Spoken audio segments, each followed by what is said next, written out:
Welcome to our channel where imagination awakens destiny and your assumptions shape your reality. If this is your first time here, we're glad you found your way to this space. And if you've been walking this path with us, welcome home again.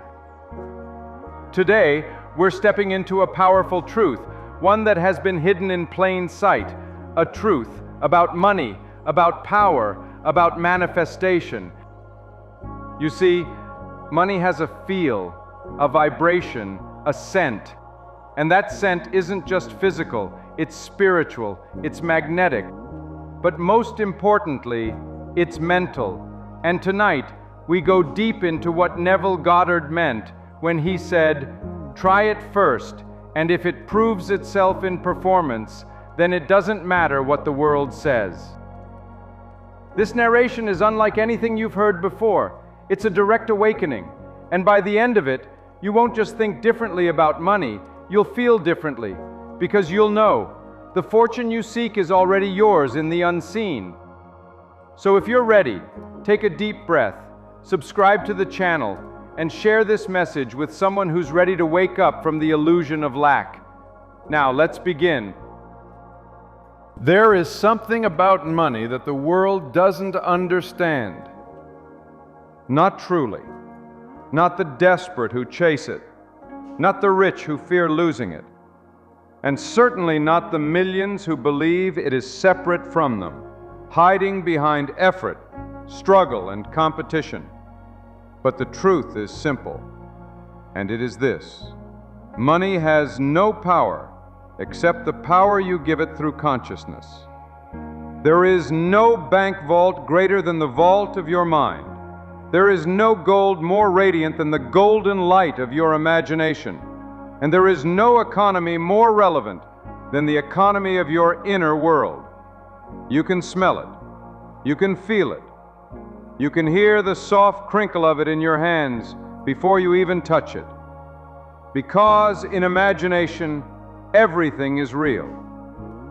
To the miser, the scent of money is more intoxicating than perfume. But what if I told you that wasn't just metaphor? That there truly is an odor to money, and that it is first detected not by your nose, but by your inner man. You see, you were never poor. That was learned. You were never separate from abundance.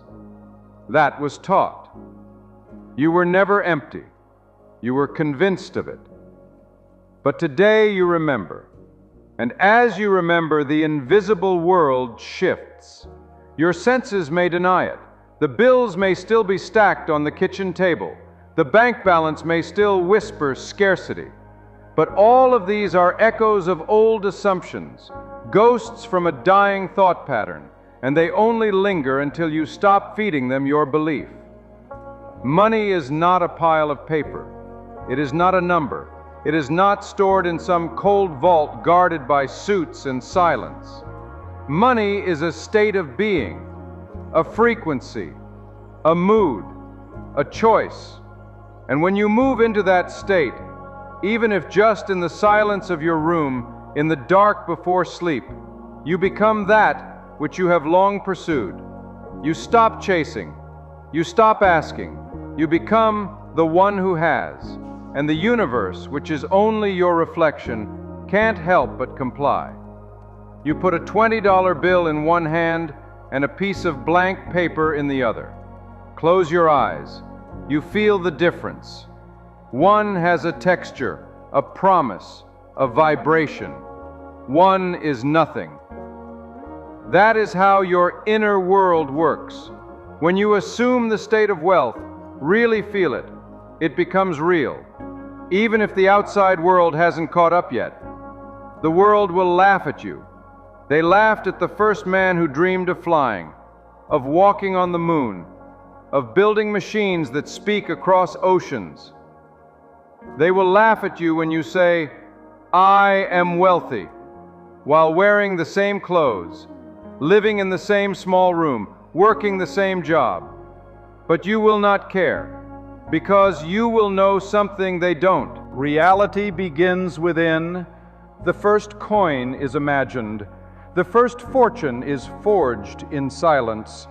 The first empire is spoken into existence in a whisper that only the soul can hear. So tonight, make a vow, not to the world, but to yourself. You will stop measuring your life by what your eyes see.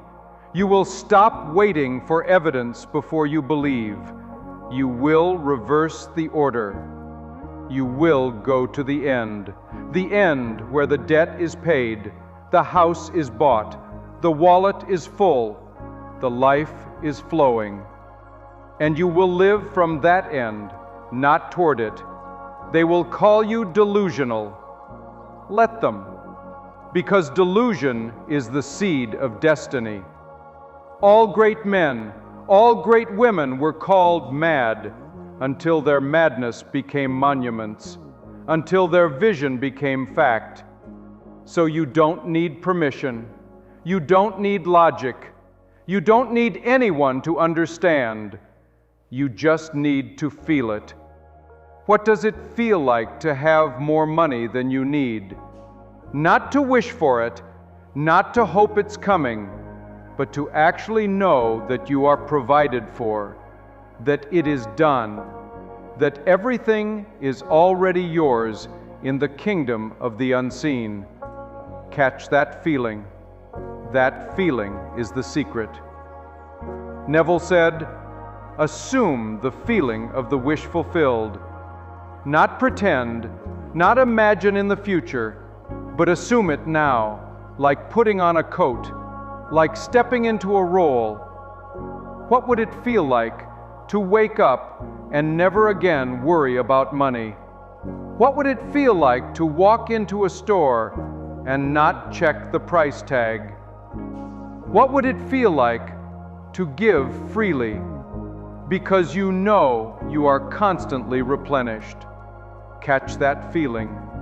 Hold it. Breathe in its perfume. Smell the money, not in fear, not in greed, but in certainty that it is as natural to you as the air, that it is part of who you are. Money doesn't make a man rich. Consciousness does. And when you hold the consciousness of wealth, nothing can take it from you. Circumstances may come and go, fortunes may rise and fall, but the state remains. This is the law of life. This is the law of assumption. And this is where your journey begins. Not with action, not with effort, but with a shift in state. So many have asked, but what do I do? The world has trained you to act, to hustle, to grind, to do until your fingers bleed and your spirit breaks. And yet in all this doing, how many have actually become? What good is action that does not emerge from consciousness? What value is effort when it springs from fear? What is success if it is one in contradiction to your inner truth? Neville taught something few dare to believe, because it threatens everything the world holds sacred. Doing is the echo. Being is the cause. You are not called to effort your way to abundance. You are called to assume the state of the one who already possesses it. Think of this. When you play a role on stage, do you keep stopping the performance to ask, but how do I become the character? No. You simply assume it. You put on the costume, take a breath, and act as if you already are. And something strange happens in that moment. You become. So if you want to experience wealth, assume wealth. Move through your day as one who is already rich, not arrogantly, not boastfully, but peacefully, with a deep and quiet confidence, the kind of calm that doesn't shout because it doesn't need to. Your job is not to manipulate the world of Caesar. Your job is to master the world within. There's a reason the outer world is called an illusion. It is the mirror, the photograph, the afterimage, the consequence. And here's the secret the world never teaches. You don't fix a mirror by rearranging the reflection. You fix it by changing the face that looks into it. So stop fussing over your bank account. Stop agonizing over what you lack. That is not the way. Go into the silence instead. Close the door, turn off the noise, and begin your sacred act. Sit quietly and feel it real. Not for 5 seconds, not with one eye open, but fully, with every fiber of your soul. What would it be like if it were already done?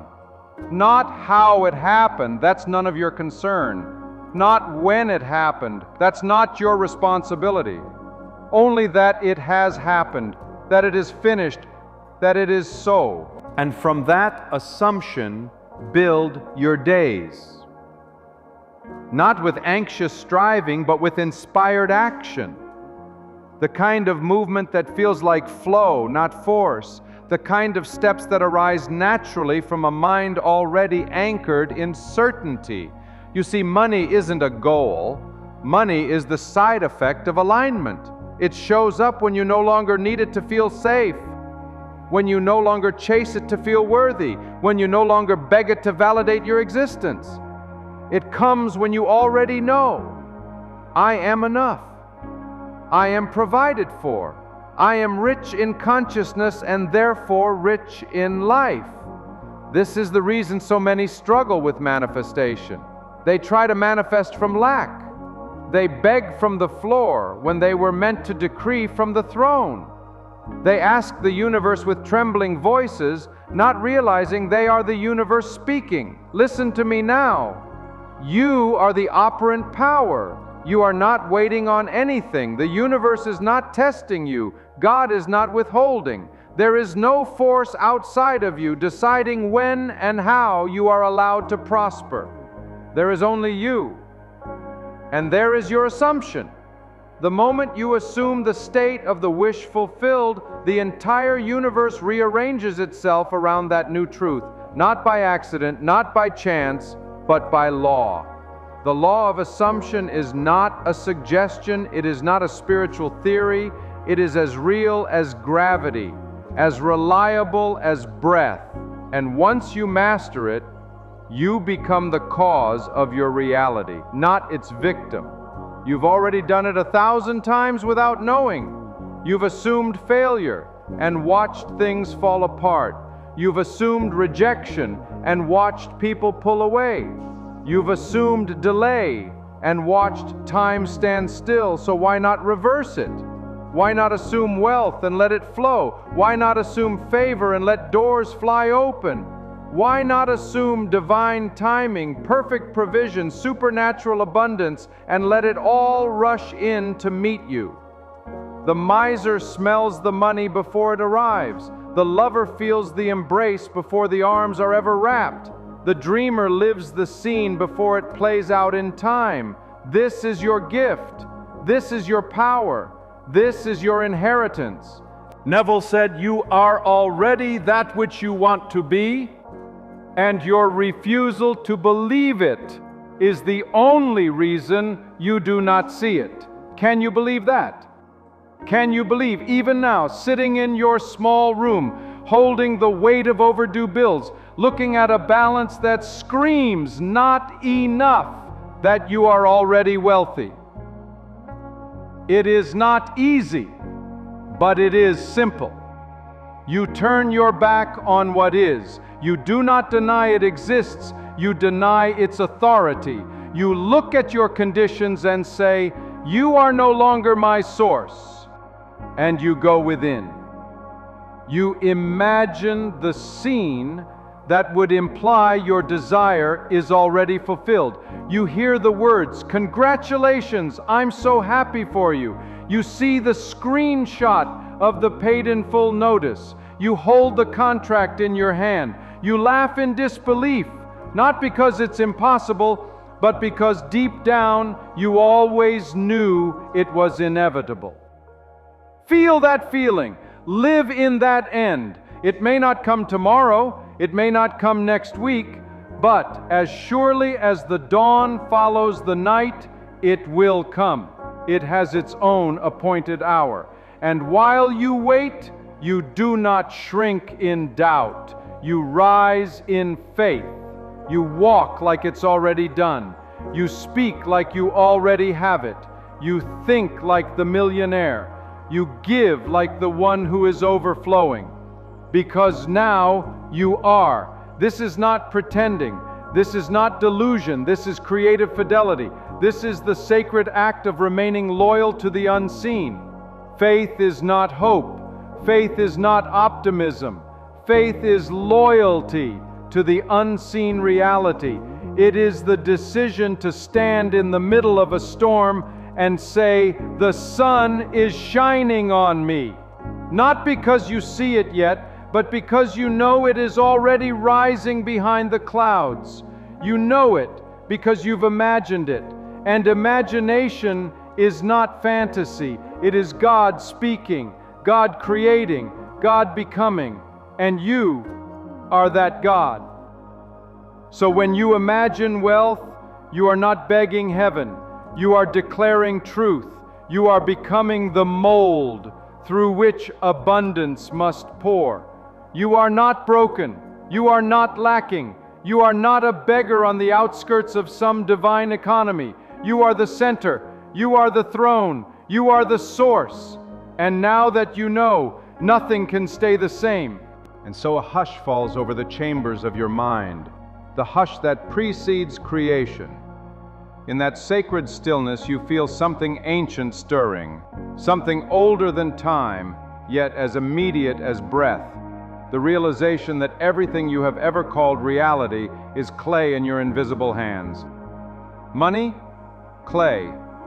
Circumstance? Clay. The opinions of strangers? Clay. And you are the potter, molding by assumption, firing by feeling, glazing by faith. In this silence, you remember the odor again, the unmistakable fragrance of wealth that lives in imagination long before it perfumes the vaults of the world. You inhale it deeply, letting it swirl through every corridor of your being, until even your skin seems to remember the touch of crisp notes passed lovingly from palm to palm. You are not fantasizing, you are communing with fact, and the fact is simple. Consciousness is the only substance. Form is the echo that cannot help but follow. Now the old self attempts its last protest. It points to the unpaid invoice, the aging car, the phone buzzing with demands. It pleads for logic, for caution, for being realistic. But you do not argue. You do not wrestle. You simply turn your gaze inward, where a different scene is playing. The check cleared, the keys to the new home, the gentle glow of numbers rising in your account like the tide at full moon. You feel gratitude radiating through you like warm light through stained glass, coloring every thought with certainty. And as you linger there, the voice of doubt fizzles into silence, outshone by the rising sun of conviction. Watch what happens next. A friend calls with an opportunity you weren't expecting. An old payment finally arrives.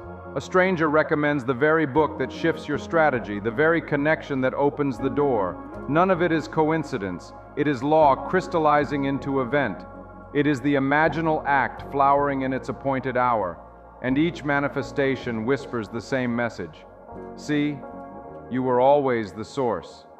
But wealth is not hoarded, it is circulated, like blood through the body of the world. And so you give, not to prove virtue, not to buy approval, but because giving is the overflow of a consciousness that knows no lack.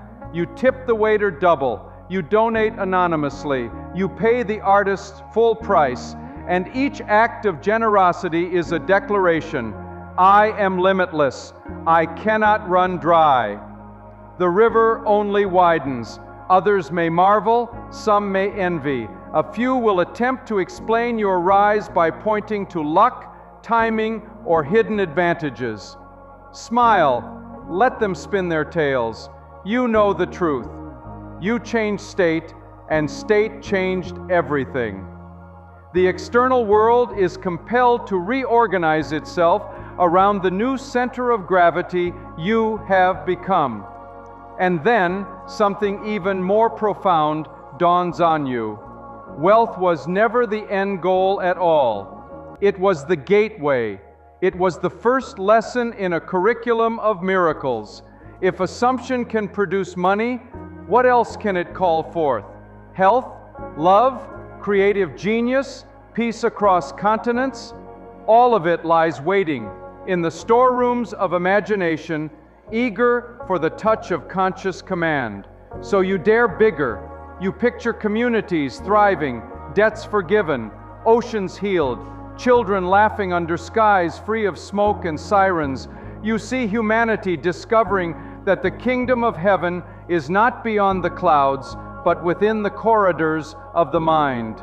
You feel the collective heart of the world beating steadier, stronger, synchronized with a rhythm older than the stars. And as you feel it, really feel it, you become a portal through which that greater wealth must enter, because consciousness, once expanded, demands expression. And here, at the crest of this revelation, you realize why Neville spoke of resurrection. Resurrection is not a one-time cosmic event. It is the daily rising of awareness from the tomb of doubt, the hourly rolling away of stones labeled impossible, unrealistic, too good to be true. Each time you assume the higher state, the Christ within you stands up and walks, and the world catches its breath in wonder. So let the world wonder. Let them measure the odds, calculate the probabilities, and write their reports on why it can't be done. You will be too busy living the evidence, too occupied with breathing the rarefied air of certainty, too enthralled by the ever-unfolding beauty of a life sculpted by intention. And in the quiet hours of the night, when the city lights flicker like distant campfires, and the wind carries the faint scent of rain on warm pavement, you will slip into the stillness once more. You will close your eyes, feel the cool sheets beneath you, and return to the workshop of the gods, your imagination. There you will craft tomorrow as lovingly as a poet crafts a line, until the very act of creation feels as natural as heartbeat, as effortless as a smile. Because this is who you are now, the dreamer awakened, the heir who has claimed the estate, the alchemist turning inner gold into outer form. The miser once smelled money, now you breathe abundance. The world once told you to wait, now you decree, and it is so. Time once seemed a barrier, now it bows to the authority of your assumption. And as the first light of dawn creeps across the horizon, you rise. Not to chase wealth, but to walk in step with it. Not to beg life for scraps, but to feast at the banquet you prepared in secret. And each footfall echoes a truth so simple it could change the planet overnight, if only enough hearts would dare believe. Imagination is reality, assumption is creation, feeling is the key. You are the operant power. Carry this knowing into every moment. Let it color every conversation, guide every decision, and soothe every doubt. And when others ask the secret, smile and say only this: I believed, and therefore I am. Then watch their eyes widen as the scent of possibility, the very fragrance of unseen fortune, begins to rise around them too, inviting them into the grand conspiracy of creators who no longer wait for miracles, because they are the miracle.